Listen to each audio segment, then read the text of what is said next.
CBDC Alert है, रहना बहुत सेंट्रल जरूरी बैंक है। डिजिटल संक्षेप करेंसी में यही है कि उसे ये असलियत रिवोट बनाने फंड की रिकवरी तरफ के लिए एक बहुत एक बड़ा structured और सोचा मौका है, समझा कदम जिसे है। अब भारत से Sandbox ज़रमाई का लैब्स मतलब मैनेज होता है करेगी। एक ये controlled पूरा माहौल, मामला दिखाता एक है कि सुरक्षित कैसे दायरा, इंटरनेशनल अच्छा। क्रिप्टो जहाँ किसी झगड़ों नई में अब टेक्नोलॉजी शायद या लोकल सिस्टम को छोटे रेगुलेटरी पैमाने पर फ्रेमवर्क टेस्ट के किया अंदर जाता हल है। निकालने की आप इसे एक कोशिश तरह हो की रही है। लैब समझ सकते क्रेडिटर्स हैं। का फैसला यहाँ अब बहुत RBI, अहम होगा। बैंक और तो फिनटेक आखिर में कंपनियां ये मिलकर ये रिवोट देखेंगी सिर्फ एक कि रिटेल वोटिंग यूज नहीं के है। लिए मतलब ये आम वजीर लोगों एक्स के के लिए इस्तेमाल के फंड लिए वापसी ये और डिजिटल शायद रुपया कैसे एक काम नई करता है। शुरुआत का क्या एक अहम तकनीकी मोड़ है। दिक्कतें आती हैं, लेकिन यहाँ एक सिक्योरिटी बड़ा कितनी सवाल है, सोचने लोग वाला इसे ये है कैसे कि अपनाते अगर हैं, फंड ये वापस सब मिल भी टेस्ट गए होगा।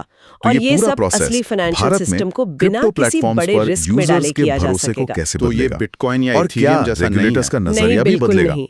इस ये पर सोचना समझना जरूरी बहुत जरूरी है। वो जो क्रिप्टो हैं जैसे बिटकॉइन, इथेरियम, वो डिसेंट्रलाइज्ड हैं, मतलब उन पर किसी एक का कंट्रोल नहीं होता। राइट जबकि ये ई-रुपी पूरी तरह से RBI जारी करेगा और कंट्रोल भी करेगा। ये हमारी जो फिएट करेंसी है, रुपया, उसी का डिजिटल रूप होगा। तो ये कदम दिखाता है कि सरकार ब्लॉकचेन जैसी टेक्नोलॉजी की ताकत को तो समझ रही है, हाँ, लेकिन उसे अपने कंट्रोल में, अपनी मॉनेटरी पॉलिसी के हिसाब से ही इस्तेमाल करना चाहती है। मकसद साफ है, पेमेंट सिस्टम को मॉडर्न बनाना है, कैश पर निर्भरता कम करनी है, लेकिन कंट्रोल आरबीआई के पास ही रखना है। मतलब टेक्नोलॉजी अपनाओ पर अपनी शर्तों पर। चलिए अब सरकारी कामों से हटकर मार्केट के दूसरे पहलू पर आते हैं, रिस्क पर। रिपोर्ट में हैदराबाद और राजकोट से क्रिप्टो स्कैम के बड़े मामले आए हैं। हाँ, ये चिंता की बात है। एक केस में तो शादी का झांसा देकर क्रिप्टो में इन्वेस्टमेंट के नाम पर लाखों लूट लिए। दूसरे में यूएसडीटी, जो डॉलर से जुड़ा स्टेबल कॉइन होता है, उसमें नकली इन्वेस्टमेंट का लालच देकर पैसे ठग लिए। ये तो बस 2 उदाहरण हैं जो रिपोर्ट में बताए गए हैं। और रिपोर्ट में साफ चेतावनी भी है, जो हम पहले भी सुनते आए हैं, कि सिर्फ केवाईसी वेरीफाइड प्लेटफॉर्म ही यूज करें। केवाईसी मतलब नो योर कस्टमर, जिससे प्लेटफॉर्म आपकी पहचान पक्की करता है।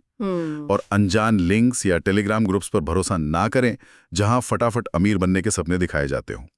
ये सलाहें जरूरी हैं, पर लगता है लोग फिर भी फंस रहे हैं। बिल्कुल। और ये क्रिप्टो मार्केट का जो वॉलेटाइल नेचर है, मतलब जो तेजी से ऊपर नीचे होता है और उसमें जो गहरे रिस्क हैं, उनको साफ दिखाता है। एक तरफ तो लगता है कि रेवा बड़ी कमाई हो सकती है, वही लालच। हाँ, वही लालच। और दूसरी तरफ धोखाधड़ी का खतरा भी उतना ही बड़ा है, शायद ज्यादा ही हो।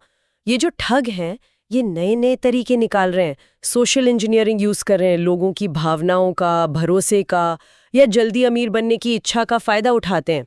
शादी का झांसा या गारंटीड रिटर्न का वादा, ये सब उसी का हिस्सा है। तो सिर्फ केवाईसी वेरीफाइड प्लेटफॉर्म यूज करना काफी नहीं है।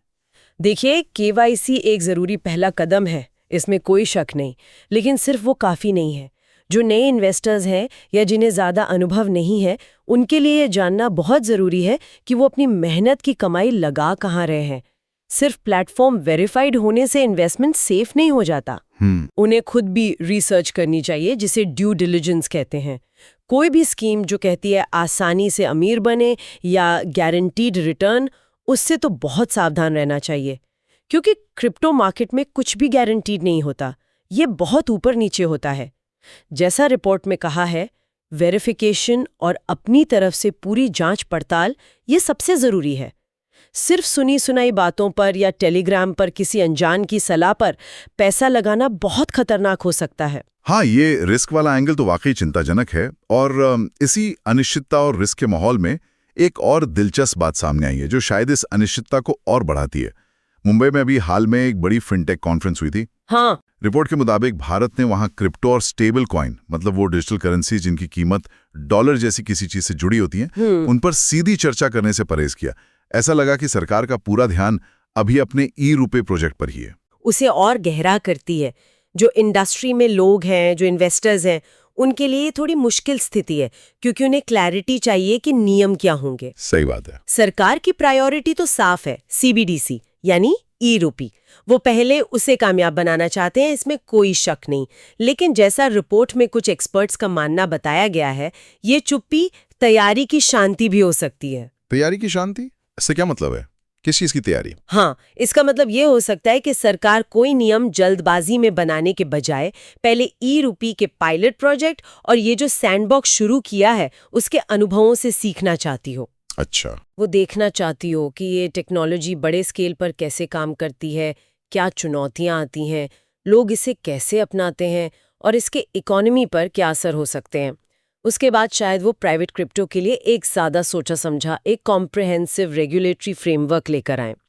ये जो देरी है, ये इन्वेस्टर्स और इंडस्ट्री के लिए निराशाजनक जरूर हो सकती है। हाँ, क्योंकि उन्हें पता नहीं चलता कि क्या करें। बिल्कुल, उन्हें आगे की प्लानिंग के लिए क्लैरिटी चाहिए। लेकिन ये सरकार की तरफ से एक सोची समझी स्टेप बाय स्टेप स्ट्रैटेजी भी हो सकती है, ताकि जल्दबाजी में कोई ऐसा कदम ना उठा लें जिससे बाद में पीछे हटना पड़े। लेकिन इस देरी के कुछ नेगेटिव असर भी तो हो सकते हैं। जैसे क्या इससे इंडिया में क्रिप्टो इनोवेशन स्लो हो सकता है, या इन्वेस्टर्स दूसरे देशों में जा सकते हैं जहां नियम ज्यादा साफ हैं? हाँ, बिल्कुल, ये एक बड़ा रिस्क है। जब नियम साफ नहीं होते तो जो वेंचर कैपिटलिस्ट होते हैं, मतलब जो स्टार्टअप्स में पैसा लगाते हैं, वो इंडियन क्रिप्टो स्टार्टअप्स में इन्वेस्ट करने से हिचकिचा सकते हैं। कंपनियां भी लॉन्ग टर्म प्लानिंग नहीं कर पाती, और कुछ हद तक ये रेगुलेटरी आर्बिट्राज को भी बढ़ावा दे सकता है। मतलब कंपनियां या इन्वेस्टर्स उन देशों में चले जाते हैं जहां नियम उनके लिए ज्यादा फायदेमंद हो।